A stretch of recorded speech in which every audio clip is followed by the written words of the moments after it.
Halo teman-teman, semakin pusing dan semakin bingung ya kita mengenai permasalahan trading saham. Apakah trading saham adalah kegiatan usaha yang sehingga harus digabung menjadi omset UMKM, omset usaha ya, untuk menentukan kualifikasi UMKM 0,5%. Atau dia bukan usaha dan tidak boleh digabung sebagai gabungan omset untuk UMKM. Dan penyuluh DJP Pusat ya, penyuluh DJP Kantor Pusat menyatakan bahwa trading saham adalah termasuk gabungan omset.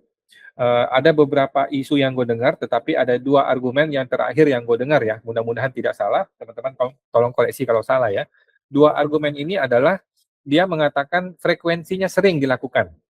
Jadi tradingnya setiap hari atau bahkan tiap 2 hari atau bahkan tiap menit gitu ya. Tradingnya sering dilakukan. Ini jadi alasan dia masuk sebagai kategori usaha. Tuh, sehingga harus digabung. Alasan kedua adalah niatnya katanya ya. Niatnya.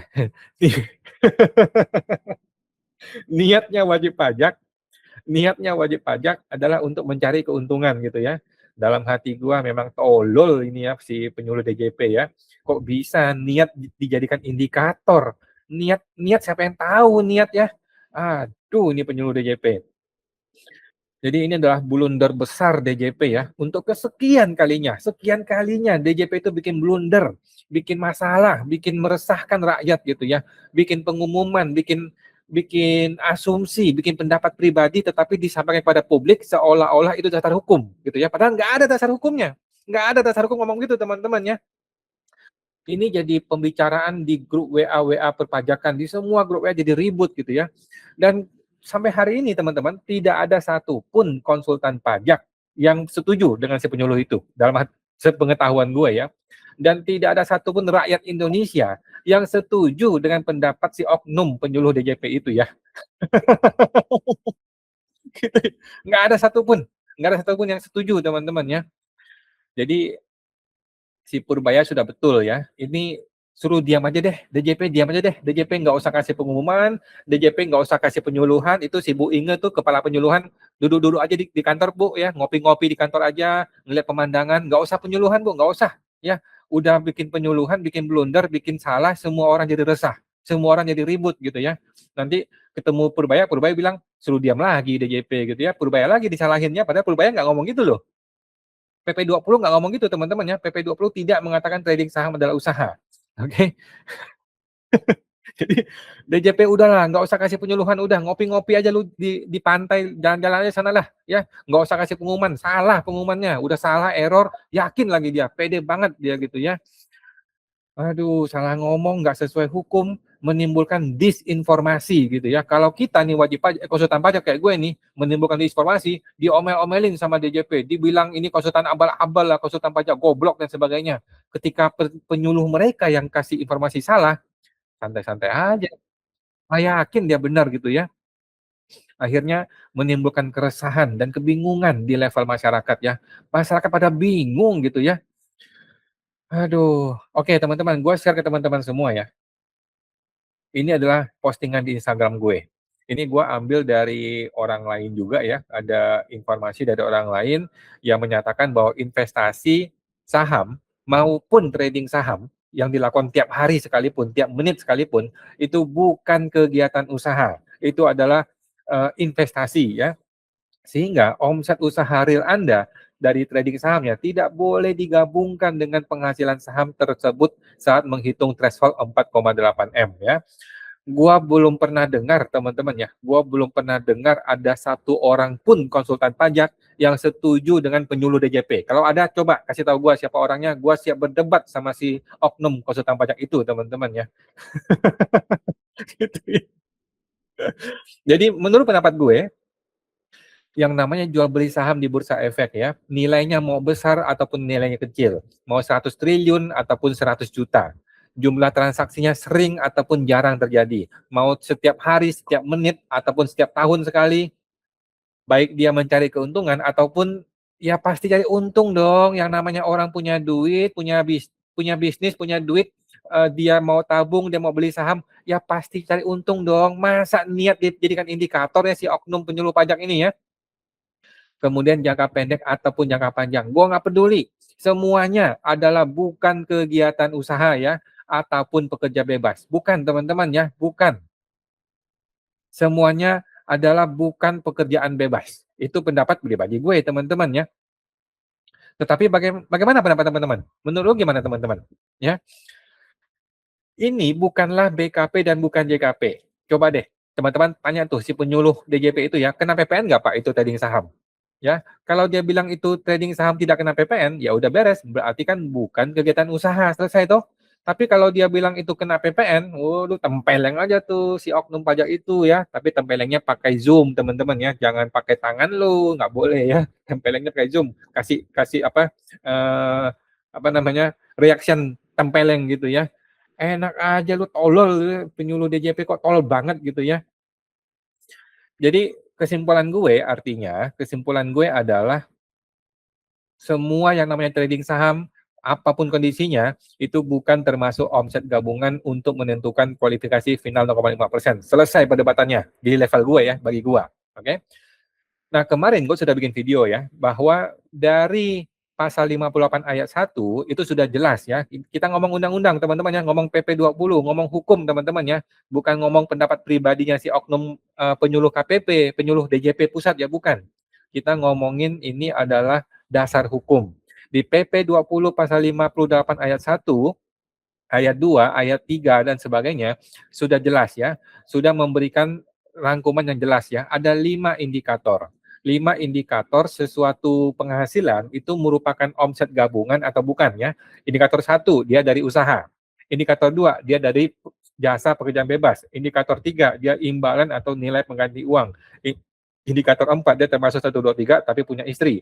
Indikator kelima dia punya dia ada omset PTP punya suami maupun istri.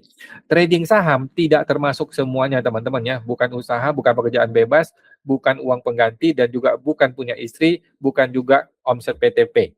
Jadi trading saham tidak termasuk usaha. Tidak termasuk omset gabungan, oke? Okay?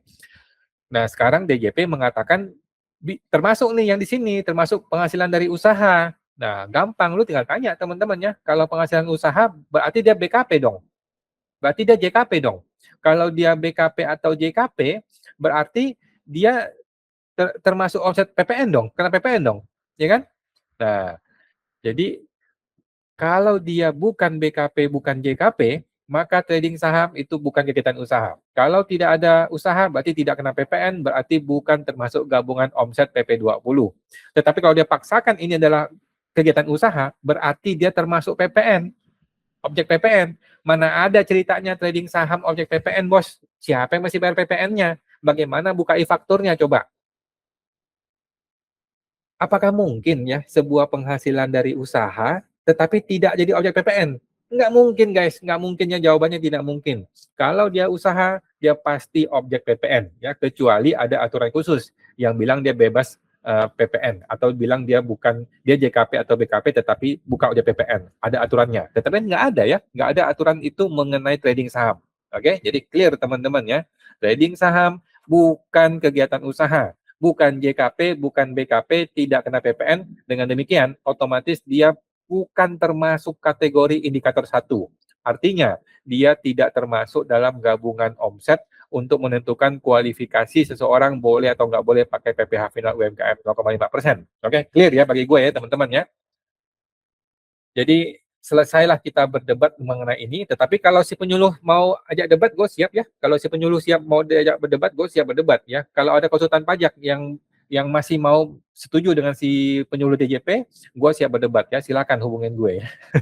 Nah, ini adalah pertanyaan dari teman-teman dari YouTube gue, akan gue berusaha jawab teman-teman ya, pertanyaan dari teman-teman di YouTube. Ini sehubungan dengan kemarin nih, sehubungan dengan berita mengenai trading saham yang jadi omset gabungan ya.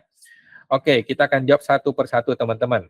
Bapak Richard, kok mau gimana pun kita tafsirkan pasal-pasal dalam PP 20, bukannya pada akhirnya eksekutor tetap di DJP. Tidak begitu ya. Hukum tidak begitu cara kerjanya. Eksekutor PP 20 adalah kita semua, bukan DJP. Oke? Dan PP 20 tidak boleh ditafsirkan berbeda-beda.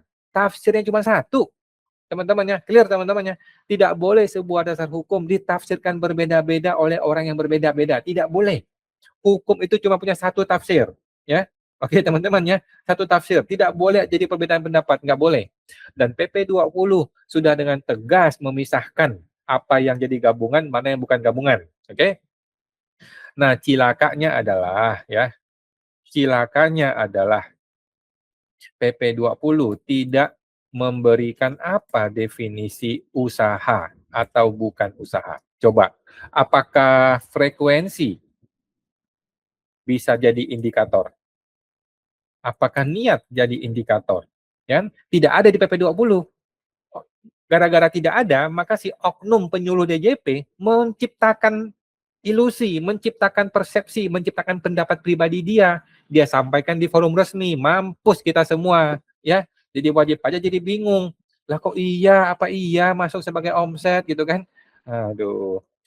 Jika penafsiran AR menyatakan penjualan rumah, sewa rumah, dan trading saham kripto masuk dalam perhitungan agregat 4,8 M, ya tetap aja kena WP. Ya betul, ya betul. Makanya WP jangan bodoh ya. WP harus siap dengan upaya hukum. Gitu ya. Enggak, ini karena Indonesia adalah negara hukum, ya, negara hukum, Bos, ya, bukan negara persepsi pribadinya si KPP atau si petugas pajak ya, bukan. Indonesia negara hukum. Nah, ada wajib pajak yang mengatakan, aduh ribet Pak, kalau mau ngurusin hukum ribet, kalau mau menggugat pengadilan bayar pengacaranya mahal gitu kan. Ya udah, dalam uh, pendapat gua adalah kalau lu merasa bayarnya mahal, pengacara, lu merasa nggak mau ngerti hukum, lu merasa ribet untuk maju ke pengadilan, ya udah, lu bayar aja berapapun yang diminta oleh si AR. Lu bayar aja berapapun yang diminta oleh pemeriksa pajak. Kalau lu perlu jual kolor lu untuk bayar itu pajak. Selesai masalahnya. Ya, selesai masalahnya, hidup tenang, hidup tidur nyenyak, si AR juga senang ya, si petugas pajak juga senang, lu juga terhindar dari masalah gitu kan, beres gitu ya. Tetapi kalau lu mau menegakkan keadilan, mau mencari keadilan, yang nggak ada jalan lain teman-teman ya. Lu nggak bisa tempeleng mukanya si oknum pajak, nggak boleh. Lu nggak boleh bakar itu KPP, nggak boleh. Satu-satunya cara adalah menempuh upaya hukum. Oke guys ya. Karena Indonesia negara hukum, bukan negara suka-sukanya kita ya. Bapak Kaju level. Kadang ada WP-nya usil ya, walau nggak semua ya. Dia masukin transfer dana ke RDN, besar jumlahnya. Pasti tanya, itu hasil trading saham. Makanya print out setahun wajib dikasih, biar diteliti sebenarnya cuan apa loss berapa. Berapa pajak sell dan buy, fee-nya berapa. Ya oke, tapi kan nggak ada hubungannya dengan mengenai gabungan omset ya. Bapak Dev Wang. Waktu pengisian kode harta kan sudah ada klasifikasinya, ada saham investasi dan ada saham trading. Kayaknya sih kalau kode hartanya saham untuk trading ya dipantau sama DJP. Gue setuju ya, gue setuju ya. Makanya gue tidak akan pernah tulis saham kategori sebagai saham yang dibeli untuk dijual kembali ya.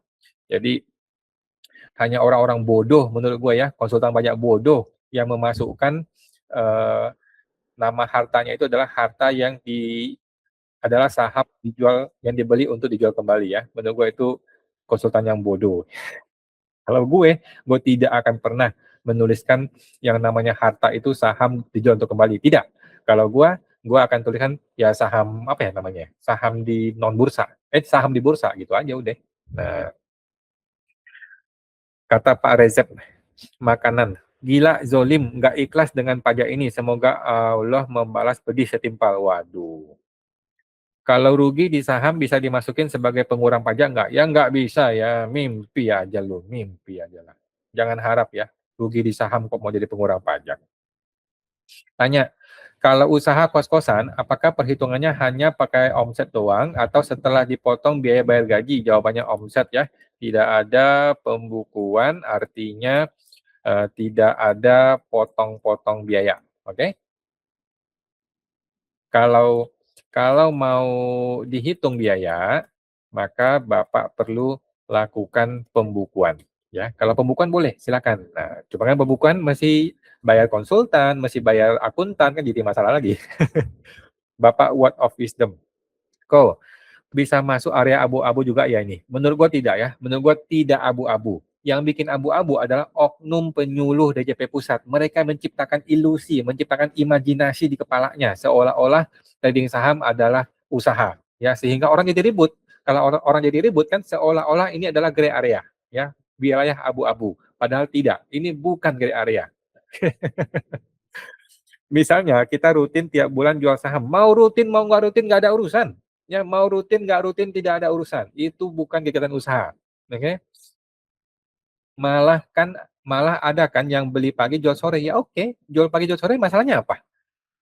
Bagaimana batasan jelasnya ya? Nah ini masalahnya, PP 20 tidak memberikan batasan. Nah ini kelemahan PP 20 ya, tidak memberikan batasan. Apa yang dimaksud usaha dan bukan usaha. Ini masalahnya.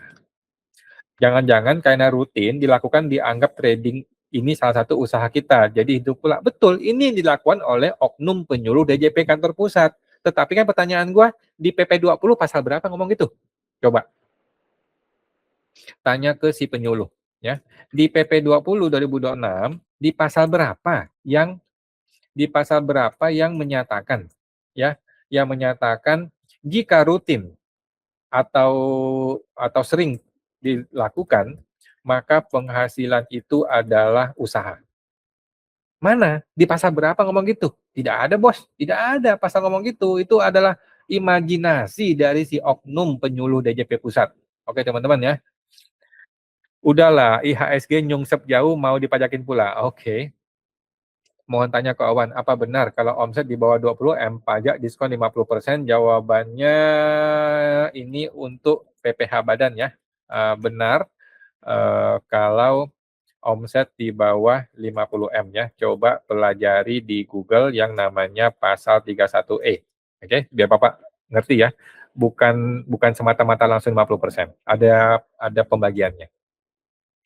Bapak Julnat, yang namanya usaha klasifikasi sebagai usaha menurut hukum adalah jika kegiatannya berjalan terus-menerus dan menghasilkan. Pertanyaan gua, dasar hukumnya apa?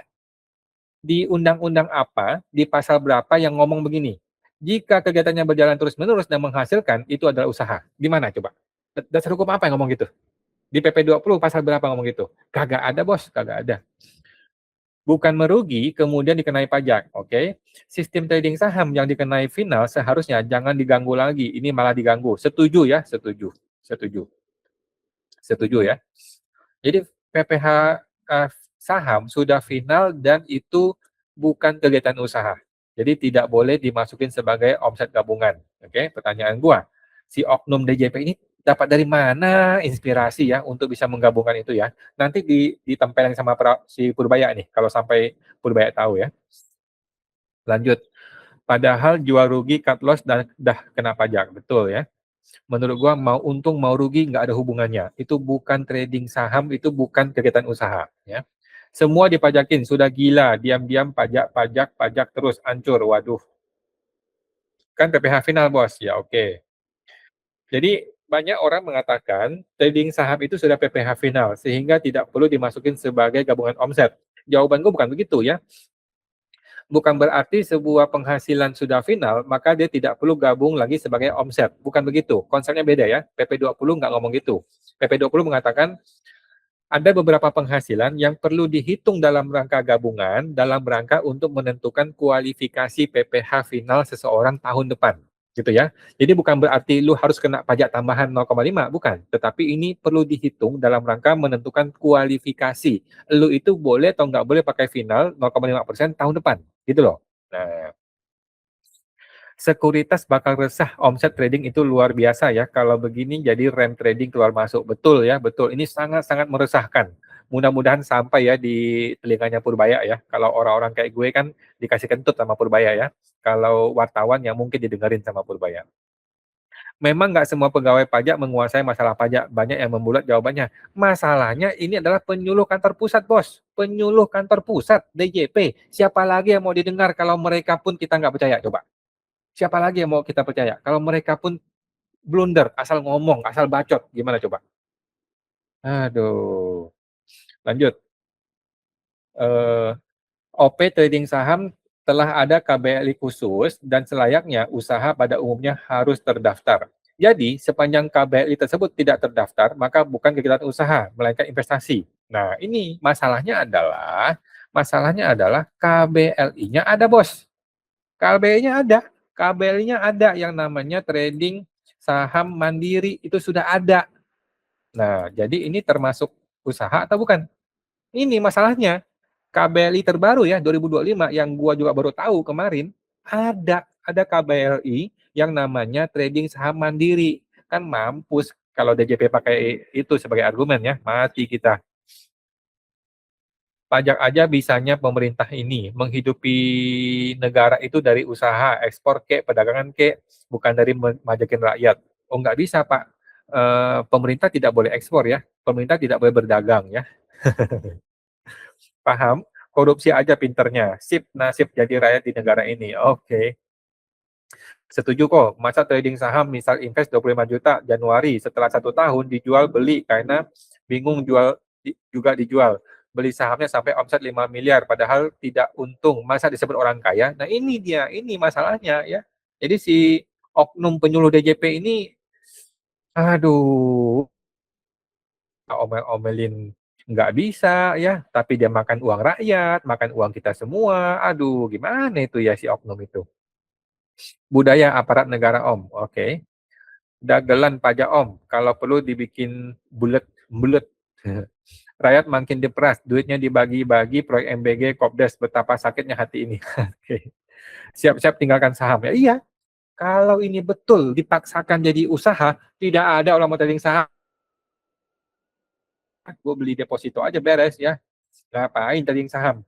Belum tentu untung, malah jadi omset gabungan ya. Ingat teman-teman ya, sekali lu kena PPh, sekali lu tidak boleh PPh Finan 0,5%, maka selama-lamanya lu tidak boleh lagi pakai PPh Finan 0,5%. Oke, bahaya sekali teman-teman ya.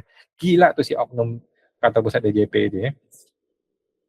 Rakyat aja terus yang kena aturan ini ono. Apalagi awam malah jadi sasaran empuk petugas pajak. Sudah kayak DC mereka ya, debt collector, sampai door to door demi nagih pajak. Aduh, ya mau gimana ya, memang tugas mereka. Pajak nggak wajib dalam aturan Islam, yang wajib itu zakat. Jadi nggak perlu jujur sama negara yang pejabatnya korup. Jijik kalau pajak kita dikorup mereka. Oke. Negeri dikuasai para koruptor karena rakyatnya diam saja. Akhirnya mereka suka-suka membuat aturan. Waduh. Enggak, sebenarnya teman-teman tuh enggak. Aturannya sudah jelas. Aturannya tidak suka-suka, aturan sudah jelas dan sudah betul. Yang blunder adalah oknum, ya oknum penyuluh DJP kantor pusat. Masalahnya itu dia bawa embel-embel kantor pusat, mati kita. Aduh, aduh.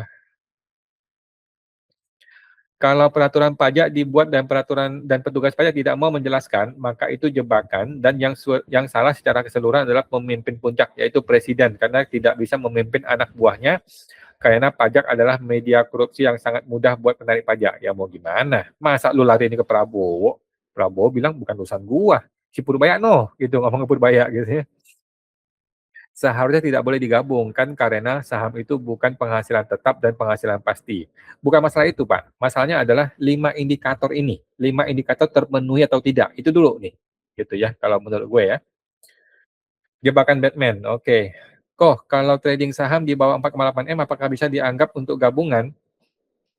Masalahnya bukan itu. Masalahnya bukan nilai rupiahnya. Masalahnya adalah apakah trading saham memenuhi unsur ya indikator untuk dianggap sebagai gabungan omset gitu ya di pasal 58 PP 20 2026. Itu masalahnya. Jadi bukan masalah nilai rupiah ya. Nah, ini ada yang menjawab nih Pak Veteran. Apabila penyelesaian besar oleh investor orang pribadi dipaksakan untuk digabungkan sebagai badan bruto, maka hal itu berpotensi menimbulkan akibat hukum yang serius. Nah, ini sudah gue posting juga ya di Instagram gue ya. Antara lain, hilangnya hak menggunakan rezim perpajakan tertentu pada tahun pajak berikutnya, serta timbulnya kewajiban pembukuan bagi investor yang nilai transaksinya melebihi 4,8 miliar. Nah, betul ya, bahaya sekali ya. Ingat teman-teman, sekali lu tidak boleh pakai 0,5%, maka selama-lamanya lu tidak boleh pakai 0,5%. Sekali aja, tidak boleh teman-teman ya. Jangan sampai sekalipun lu melanggar ini. Penafsiran tersebut perlu dikaji secara hati-hati ya, karena transaksi saham oleh investor orang pribadi pada umumnya merupakan aktivitas investasi ya, bukan kegiatan usaha dalam arti menawarkan barang atau jasa kepada konsumen. Setuju, 1000% ya Pak Veteran, luar biasa. Memperlakukan seluruh nilai transaksi saham sebagai omset usaha berpotensi menimbulkan ketidakpastian hukum, betul ya. Keresahan investor retail, betul. Dan dampak negatif terhadap iklim investasi serta kepercayaan terhadap pasar modal nasional, betul. Oleh karena itu, diperlukan penegasan resmi dari pemerintah, Menkeu, Sipurbaya nih ya, Dirjen Pajak, Otoritas Jasa Keuangan, dan Bursa Efek Indonesia agar tidak terjadi perluasan tafsir di luar maksud dari PP 20, serta untuk menjamin kepastian hukum yang adil dan proporsional bagi seluruh investor. Betul, 1000% teman-teman ya. Thank you Pak Veteran.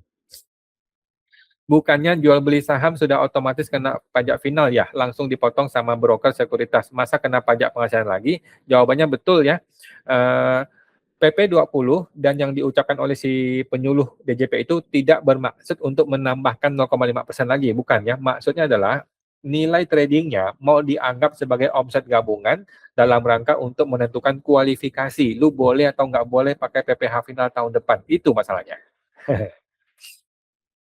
Kas negara lagi kosong bro, Purbaya akan kan lagi keliling cari utangan, masa nggak tahu? Oke. Hanya sah jika broker mengeluarkan laporan potongan pajak tersebut ke nasabah karena penting sebagai bukti lapor. Oke. Dengar kabar lagi mau dibuat undang-undang pajak bagi yang buang air kecil di toilet umum. Hah? Bernafas infonya dikenai pajak tahunan, kalau nggak mau bayar pajak, bernafas disanksi, nggak boleh bernafas di Konoha. Oh, bercanda ini mah ya. Kemudian Purbacot, oke. Apabila penjualan saham di bursa efek, nah ini sama tadi ya, Pak Veteran, luar biasa. Oke, silakan teman-teman. Nah, ada yang menjawab nih, Pak Veteran juga menjawab ya. Nah, oke, luar biasa, luar biasa. Oke, ini sama juga Pak Veteran, terima kasih bantuannya ya, luar biasa. Oke, mantap, pemerintah semua dipajakin, gila, gila, gila, rampok semua. Oke. Mending MBG di stop, pajak bisa diturunkan, rakyat senang. Oke, MBG stop sih, aduh, kayaknya nunggu si Prabowo jatuh kali ya. Masalahnya uang warisan JKW, Jokowi juga besar. Oke, itu ladang makanan besar. Oke, lawan bareng-bareng bang, sekarang muncul tandingan demo bayaran dukung MBG. Kalau nggak dilawan, kita yang kerja keras diperas habis sama mereka lewat pajak. Oke. Kadang-kadang orang awam dan mahasiswa tidak paham kaitan program sosial, dana besar, dan kenaikan pajak. Karena mereka belum merasakan beratnya bayar pajak. Oke. Saat trading loss, lu tanggung sendiri kerugiannya. Begitu profit, langsung dipajaki. Enggak juga, Pak. Yang namanya trading saham, mau profit maupun loss, semuanya kena pajak 0,1% ya PPh final. Jadi nggak ada urusan lu mau loss atau mau profit. Semua kena pajak yang sama. Suruh tuh orang pajak tradingin kita bang. Entar kalau profit kita bagi hasil untuk petugas pajak ya. Tetapi kalau loss suruh mereka ganti. Ya bercanda mah. Baik rugi maupun loss tetap dikenai pajak. Kenyataannya begitu. Yes, betul ya. Memusingkan ya yang ada ribut nanti sama AR. Apalagi AR ditarget yang jadi korban WP nggak bisa 0,5% lagi. Padahal cuma jual beli belum tentu untung. Setuju ya, setuju. Gue dengar isunya dihitung pajak per omset. Lah, omset gue 1 miliar.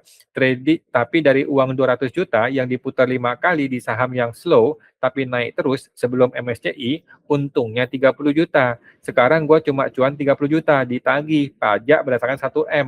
Dari mana duitnya? Berhenti jadi trader, all in jadi investor dividen ini mah. Oke. Bukannya investor juga boleh kan dijual beli, bukannya udah dipotong PPh final, kok ditagih pajak omset 1 miliarnya?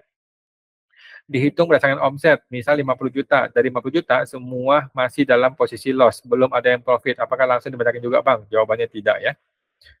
Oke, ada lagi deh Pak Veteran. Terima kasih, Pak. Untung minta bagian saat rugi, ada tanggung ganti rugi enggak? Atas nama sendiri, itu perorangan atau investor langsung? Sama aja. Udah niat ngerampok, jadi dibuat jawaban tidak jelas. Oke. Efek negara Konoha bangkrut, apa aja dipajakin buat tunjangan pejabat? Waduh. Seharusnya kalau sudah final nggak perlu digabung lagi. Oke. Capital gain dari hasil penjualan saham di bursa dan dividen bukannya penghasilan final ya? Kok digabung lagi dengan pendapatan lainnya? Jadi ini digabung maksudnya adalah dalam rangka menentukan kualifikasi, boleh atau nggak boleh PPh final ya, bukan dalam rangka kena pajak lagi, enggak. Dagang saham nggak kena pajak, karena sudah dipotong pajak yang digabung sama fee broker. Totalnya bervariasi, mulai dari 0,4% per transaksi beli plus jual. Yang belum kena pajak itu dividen, dan itu nanti digabung dengan penghasilan utama dan tarif sesuai PPh. Oke, terima kasih Pak Masono ya. Kalau saham yang sudah kena pajak ketika transaksi bakal bubar itu alias pada kabur yang ujungnya pemerintah yang rugi. Orang trading saham katakan sampai 4,8 M enggak selalu untung ya. Lah kalau lagi boncos kayak saat ini terus disuruh bayar pajak karena omset trading sudah 4,8 M lebih kan hancur namanya. Asli pasar saham bisa hancur kalau misal kena pajak lagi. Oke, jadi sebenarnya tidak kena pajak lagi ya, cuman nilai total tradingnya akan dianggap sebagai gabungan omset. Itu jadi masalah. KBRI untuk menentukan bidang usaha untuk bikin izin usaha. Jual beli saham secara pribadi perlukah bikin izin usaha? Jangan, jangan ya, jangan, jangan. Kalau dibikin izin usaha dengan KBRI Trading saham mandiri, maka namanya bunuh diri ya. Itu artinya WP mengakui trading saham sebagai usaha ya. Jangan bodoh ya wajib pajak ya. Jangan bodoh ya. Ini dari Pak Veteran. Terima kasih Pak Veteran, luar biasa. Kalau punya uang 100 juta, buat swing harian 48 hari udah tembus omset 4,8 M. Nggak logis dong kalau omset tercapai dianggap kaya, karena bukan kegiatan usaha, tapi investasi dan jual beli saham sudah ada PPh final. Setuju ya? Terima kasih Pak M. Friday. Kalau punya tabungan saham 4 miliar, lalu sahamnya turun, dia lalu jual sahamnya. Ketika sudah mau naik, dibeli lagi sahamnya. Masa jadi omset usaha? Itu kan tindakan mengamankan tabungan investasi. Betul ya? Luar biasa. Betul ini. Itulah bisa abu-abu ya, karena rutin dilakukan bisa dianggap ini pekerjaan juga sebagai trader. Enggak.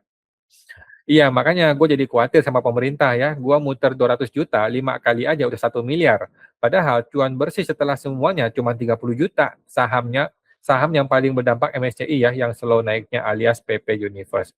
Gua cuma punya 230 jutaan. Secara duit pegangan tangan nih, termasuk keuntungan, sekarang gue dipajakin pakai omset 1 M, oke?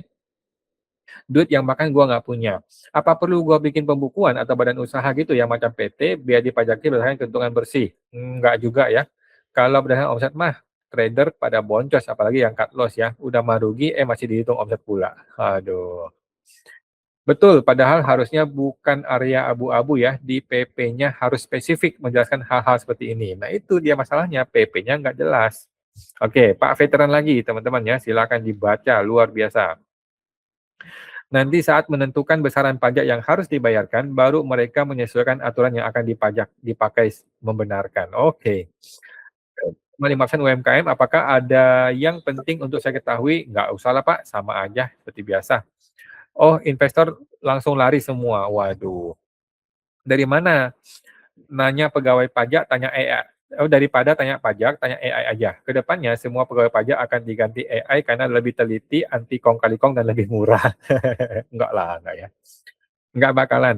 PNS itu lapangan pekerjaan di bawah langsung pemerintah.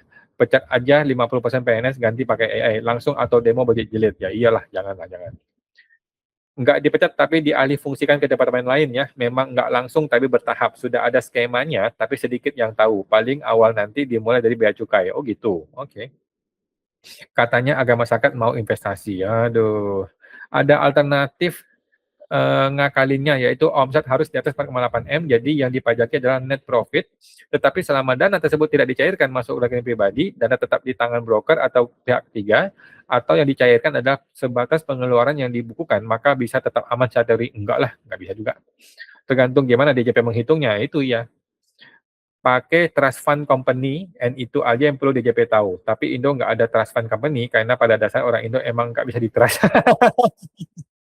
Kampret, kampret ya. Coba aku tanya ke Pak Lo Keng Ho dulu ya. Gimana Pak Lo? Pak Lo mah santai. Paling dia all in invest saham dividen biar nggak dibacakin lagi. Oke. Apabila oke, Pak Veteran, luar biasa ya, Pak Veteran. Silakan dibaca teman-teman. Keuntungan dari trading saham udah final, sama seperti bunga bank, tidak digabung dengan penghasilan yang tidak final. Bukan itu isunya ya, isunya adalah dia gabungin sebagai omset atau bukan omset. Yang AUM 100 juta kalau tukang scalping omsetnya bisa 1 T, itu setahun. Wah, kakak kakak ya, padahal cuman cuan 30 juta, itu juga kalau untung. Betul, setuju teman-teman ya, setuju. Nilai trading tidak bisa jadi alasan, ini orang kaya atau orang miskin, nggak bisa jadi alasan. Kebijakan apa lagi gue mahasiswa coba-coba invest saham dengan menyisihkan kiriman dari orang tua 200 ribuan tiap bulan. Apakah saya kategori orang kaya? Nah, itu dia masalahnya ya. Atas nama sendiri, kalau di BEJ kan atas nama sekuritas bos. Oke. Wah, retail kabur kalau gini ya, bukannya buat market lebih sehat, malah bikin retail takut ya, sudah foreign outflow. Retail dipajakin begini ya. Lah, setiap sell buy juga sudah ada pajaknya, mau loss apapun profit. Kalau dibalik gimana? Coba semua pejabat publik di-share arus kasnya, nggak cuma di LHKPN. Setiap siapa orang digaji di APBN atau APBD dengan take home pay di atas 20 juta, termasuk fasilitas yang diterima dalam bentuk nilai, mau nggak? Namanya pejabat publik ya jangan beralasan privasi selagi terima gaji dan fasilitas negara. Oke. Makin aneh aja ya, di luar hawkish di sini nangis terus QA karena kurang fiskal buat biayain koruptor. Sama aja, sudahlah pajak ditarik, nilai pelemahan juga dibagi rata ke rakyat, nggak peduli mau miskin. Waduh, trading jual saham sudah kena final ya, nggak peduli elu untung atau rugi, tetap dipajaki. Terus, lantas masih mau dikenai pajak lagi? Otak dengkul, otak parak itu membuat aturan. Oke, mohon maaf ya, bukan begitu maksudnya. Lapor penjualan saham 4M, padahal modal cuma 20M. Jual beli terus dan belum tentu untung. Saham di Indonesia akan hancur lagi karena yang trading saham makin sedikit. Oke, makanya nih Purbaya masih turun tangan nih. Ngebungkam si oknum-oknum penyuluh DJP yang blunder itu ya. Ini namanya penyuluh pajak, petugas pajak ya, mencari celah untuk mendanai program pemerintah dan bayar utang negara. Ini bukan gara-gara antek asing lagi, tapi emang orang di instansi pemerintah sendiri nggak becus. Udahlah percuma tahun ini, kalaupun kerjaan apapun, kalau dihitung omset ya siap-siap dan mati semua ya. Kalau aturan belum siap, jangan terapin ini siap balik ke era 98. Enggak ya, PP 20 tidak salah. Peraturan sudah betul, sudah jelas, sudah ngerti. Oknum penyuluh DJP yang blunder ya, yang error ya, pakai persepsi pribadi, pakai pendapat pribadi ya, menafsirkan undang-undang sesuka hati jidat dia ya. Semua nggak jelas, negeri aneh. Indonesia terlalu banyak pejabat yang buat keputusan yang tidak pakai otak. Trading itu bisa 10 miliar tapi rugi, betul. Itu bisa juga dikenai itu juga dikenai pajak dikira omset. Kapan mau jadi negara maju tapi pejabatnya otak mundur, betul ya, otak dengkul itu si penyuluh DJP itu ya. Enak ya narikin pajak dari segala penjuru sedangkan uang pajak dimakanin koruptor kayak di Dadan CS, si Dadan CS. Kalau semua WP membuat asumsi yang lebih menguntungkan WP, apakah ada cukup petugas pajak untuk memanggil semua WP? Oke. Maafkan kami yang sudah memilihnya. Oke. Saya belajar laporan pajak kontes dari channel perorangan, bukan dari informasi di institusi pajak ya. Orang pajak cuma bisa nagih, nggak bisa ngasih edukasi real yang ada di lapangan. Nah, ini dia. Ini kan memperburuk citra DJP ya. Lu sendiri yang memperburuk citra DJP ya. Si penyuluh DJP itu sendiri yang memperburuk citra DJP. Bukan kita loh yang memperburuk citra DJP ya. Emang lu sendiri yang blunder si penyuluh DJP ini ya. Pegawai pajak biasa tidur disuruh kerja yang begini jadinya. Masih banyak teman-teman ya? Waduh, masih banyak teman-teman. Oke, kita habisin aja deh. Kita habisin aja. Yang kayak gini-gini kan grassroots nggak tahu ya. Kebanyakan yang dipajaki kelas menengah dan atas. Misal petani taunya harga beli gabah mahal, taunya yang bagus-bagus aja. Selama periuk nasi mereka belum kesenggol, mereka diam aja. Oke. Tidak pernah akan cukup ya berapapun pendapatan pajak karena yang banyak. Oke, teman-teman baca sendiri ya. Silakan baca aja. Gua udah kebanyakan baca ini ya. Oke, udah. Namanya aja pajak final. Kalau cuma quantity trading masuk ke PPh final, yang nggak ada yang mau trading lah. Kalau dikumpulin profesi trading setahun bisa miliaran sampai triliunan. Setuju teman-teman, setuju banget ini ya. Masa si oknum DJP nggak ngerti ya beginian ya? Aduh. Pemerintah sudah segala-galanya pajak. Oke, teman-teman baca sendiri ya. Silakan ya, jahat banget katanya. Kadang ada stafnya yang tidak mengerti sehingga tidak bisa memberikan jawaban yang jelas dan pasti. Masalahnya ini petugas kantor pusat DJP. Kalau dia aja salah ngomong, gimana kepala KPP, gimana Kanwil, gimana AR di lapangan? Coba teman-teman. Kalau kantor pusatnya aja blunder salah ngomong, gimana petugas pajak di lapangan? Gimana kita-kita wajib pajak yang nggak ngerti hukum? Aduh, anjing lah. Jadi keingat Nadim ada negara yang rebut bisnis Gojek saking miskinnya negara itu. Oh gitu ya. Oke, logika pasti nggak masuk omset. Kalau rugi lu mau ganti nggak tot? Oke, kalau gitu, oke teman-teman baca sendiri ya. Rezim paling kampret emang ini kerjanya malah kaya terus. Oke, semua transaksi saham sudah langsung dikenai pajak. Oke, teman-teman baca sendiri ya. Oke, beli saham udah kena pajak. Tagihan pajak di Konoha 7 turunan ya. Oke. Plus itu pun laporannya tekor. Oke, makanya kalau ada negara semakin hari yang dikerjakan pejabat cuma cari celah mengut pajak. Rokok cukai di atas 50%. Oke. Makanya kemarin ada isu sel Indonesia. Ya, teman-teman baca sendiri ya. Plus 50.000 itu udah dengan jukir. Oke. Oke, lanjut. Udah, teman-teman ya. Ini udah semua.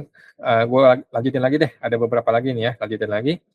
Ini ada lagi yang bertanya, ada yang bisa tolong jawab nggak? Kalau sudah terlanjur dipotong PPh 2123 karena Suket 2006 sudah terbit, belum terbit, apakah kelebihan bayar potongan tersebut lebih bayar 0,5% dapat dikompensasi atau distitusi LBPPh yang non final itu boleh dikreditkan atau direstitusi. Boleh ya. LBPPh yang final ini harus melalui PYSTT ya.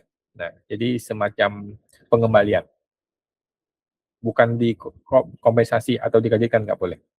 Kawan mau tanya, saya sejak ajukan MPWP 92 langsung mengajukan PKP sebab diharuskan waktu itu ya.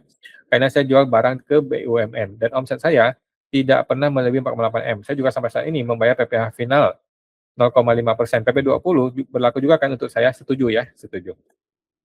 Bisa tetap pakai final 0,5% selamanya ya, sepanjang omset masih di bawah 4,8 M. Boleh Pak ya, walaupun PKP nggak ada masalah. Oke, permisi Ko, apakah dividen dari perusahaan TBK menjadi penambah dalam batasan omset? Jawabannya tidak. Tidak. Misal saya omset UMKM 4M, ada dapat dividen Telkom 1M, apakah masih berhak? Masih berhak ya, masih berhak. Final karena dividen tidak termasuk gabungan. Kalau gue ya, pendapat gue begitu. Kok pecah omset dengan memperbanyak CV? Memperbanyak CV, bukankah masih relevan? Setuju. Setuju. Boleh saja pecah ke CV ya, karena CV sudah tidak memanfaatkan final 0,5%. Namun ingat, wajib pembukuan dan harus dipecah dari hulu ke hilir. Ya. Jadi jangan lu pecah ke CV, tetapi pembeliannya tetap satu pintu, nggak boleh ya, harus dipecah dari hulu ke hilir. OP tadi masih bisa menghindari PPN karena realitanya banyak sekali pedagang besar yang pecah omset guna menghindari PPN. Oke lah, oke, boleh ya, bisa, maksudnya bisa ya, bisa dilakukan. Sedangkan bagi UMKM PPN itu pelindung dari OP modal besar yang masuk di pasar. Oke, silakan ya kalau mau begitu.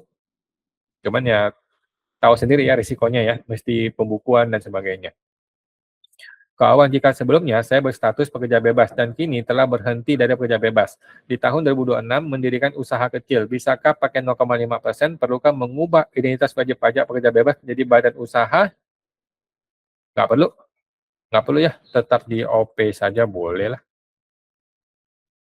Sekarang menjadi tidak relevan untuk bikin perusahaan ya. Nggak perlu lagi. Kok untuk sopir Gokar, Grab, car online bisa pakai 0,5%? Tidak bisa. Menurut saya tidak bisa. Itu termasuk pekerjaan bebas ya. Tetapi ada loh konsultan yang bilang bisa 0,5% karena profesi itu tidak ada di dalam daftar hitam PP 20 ya, dan juga tidak ada kecocokan dengan poin A sampai dengan K-nya. Jadi ada orang yang bilang itu boleh. Tapi kalau gua lebih cenderung untuk PPh umum, bukan final. Sukses selalu kok, channel ini benar-benar membantu mengambil pajak. Siap, terima kasih. Izin tanya kok, jika 2026 punya omset 3M, saat ini 0,5%, tetapi juga punya CV omset 3M, saat ini pakai norma. Apakah 2027 nanti otomatis omset digabung? Tidak digabung ya, karena CV tidak termasuk dalam gabungan. Oke? Jadi OP di 2027 masih boleh final 0,5% ya. Silakan Pak. Lanjut. Kawan, kalau kita punya dua buah CV di bidang yang sama, tapi tempatnya berbeda, yang satu PKP, yang satu belum, CV A dan CV B, CV kedua A dan C, modal A lebih besar, apakah boleh atau boleh, boleh, boleh. Boleh ya. CV tidak termasuk gabungan. Nah, tetapi ingat, ini entitas yang berbeda. Artinya harus dipisah dari hulu ke hilir. Jadi seringkali itu orang memisahkan omset jual, tetapi dia belinya masih menggunakan satu pintu. Itu yang tidak boleh. Kalau owner, gua rasa tidak masalah. Ya. Oke. Ada lagi ini, kok ada WP ada WP saya suami sudah PKP, istri buka CV sejak 2024 dengan menggunakan final 0,5%. Omset istri di bawah 48M dan masih bisa CV pakai final yes. CV masih bisa pakai final 0,5% sampai habis suket PP 55-nya ya, silakan dipakai. Apakah PP 20 akan tidak gabung ya? Tidak gabung karena CV tidak termasuk gabungan. Yang termasuk gabungan adalah PTP ya. PTP itu masuk gabungan. Oke, masih ada lagi pertanyaan teman-teman? Silakan kita habisin lagi deh. Gua habisin lagi deh. 500 juta harus dinaikin lagi karena tak relevan lagi dengan harga barang yang sudah melambung tinggi. Sebab modal barang lebih tinggi, keuntungan menipis. Tolong kalian semua para jasa pelayanan pajak membantu menyuarakan aspirasi kami atas keluhan ini ya. 500 juta harus dinaikin jadi 1 miliar bebas pajak. Gua rasa tidak ya. Nggak gede kok pajak. 0,5% itu tidak gede, tidak mahal ya. Kalau lu kasih gratis ya, kasihan dong, negara nggak dapat pajak. Pak Wan, saya penulis freelance. Status MPP NE sejak COVID. 3 tahun terakhir income membaik tapi belum pernah lapor pajak, statusnya NE. Artinya saya punya tanggungan pajak dari 2012 2012. Saya belum pernah daftar MPPN. Oke. Nah, PP20 ini gimana? Serem banget progresifnya kalau pakai pembukuan. Soalnya jasa kan ini pengen ngedumel macam dipakai bener aja pajaknya. Oke, satu. Untuk SPT 2025 boleh dibuat sekarang, dihitung pajaknya dan dibayar pajaknya ya. Bayar pajaknya, akan ada denda, nggak apa-apa lah ya. Gunakan norma 62,5% karena tidak cetak surat MPPN. Yang kedua, untuk 2026 yang dilapor di 2027 Maret juga sama. Oke, ingat awal 2027 cetak MPPN ya di awal. Nah, kemudian di SPT 2027 yang dilapor di 2028 gunakan norma 50% karena sudah ada surat MPPN. Gitu ya. Mengenai pajak, Pak, bayar aja. Udah, nggak usah pusing, bayar aja. Pajak itu tidak bikin kita bangkrut. Pajak itu memang sudah seharusnya dibayar. Oke? Jadi nggak usah pusing mengenai nilai pajak. Nilai pajak itu memang harus dibayar. Kalau menurutku kok, pekerja bebas dengan omset di bawah 4,8 M nggak perlu ajukan NPPN. Perlu. NPPN wajib. Ya, berapapun omsetnya. Oke? Pekerjaan bebas ataupun usaha dagang tetap wajib. Oke, gue sih udah malas debat mengenai MPPN ya. Intinya wajib MPPN. Kok WP bertanya pada harusnya kan bertanya pada DJP. Ini pasti ada yang nggak beres.